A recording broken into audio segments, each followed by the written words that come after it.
It is 25 years to the day since Nicole Brown Simpson and Ronald Goldman were stabbed to death. Their bodies were found outside her home in Los Angeles. Her ex-husband, O.J. Simpson, quickly became the prime suspect, and that set off a wild chain of events. Highway Patrol. Yeah, I think I just saw O.J. Simpson on the 5 freeway, and there was he's heading north, and I got the license plate of the white Bronco. Many of us remember where we were the day this happened, the infamous white Ford Bronco chase down the LA freeway. This happened only a few days after the investigation began. Crowds of people gathered along the freeway and overpasses to watch. It all ended in Simpson's driveway. From here, America sat through the trial of the century. If it doesn't fit, you must acquit. The theatrics in the courtroom played out in living rooms across the nation as Americans were riveted to the live broadcasts. Lawyer Johnny Cochran became a household name as part of the legal dream team. They persuaded the mostly black jury to acquit Simpson of all charges in 1995. And the case also got more people talking about domestic violence. KCTV5's Amy Anderson talked with a local shelter about how things have changed in the past 25 years and how they haven't.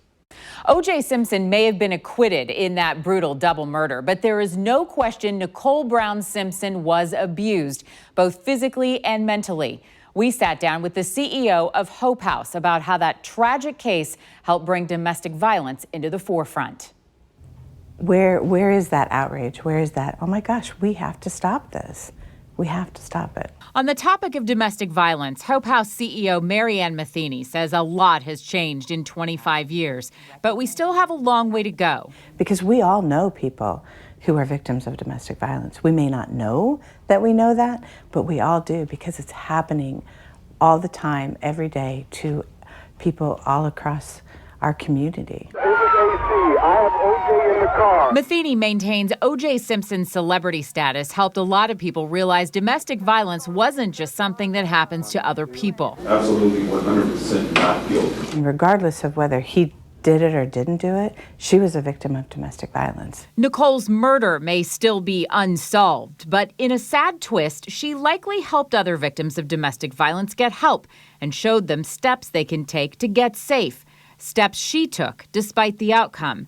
Prosecutors opened Nicole's safety deposit box and jurors were shown pictures of her battered face she'd filed away. They read disturbing diary entries detailing more than a decade of abuse.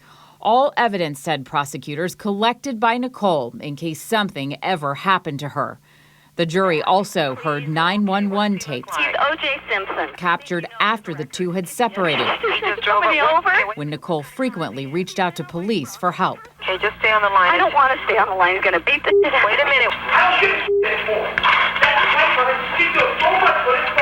minute. In the end, none of Nicole's efforts to gather evidence was enough to find O.J. guilty of her murder, but METHENY believes she likely saved lives.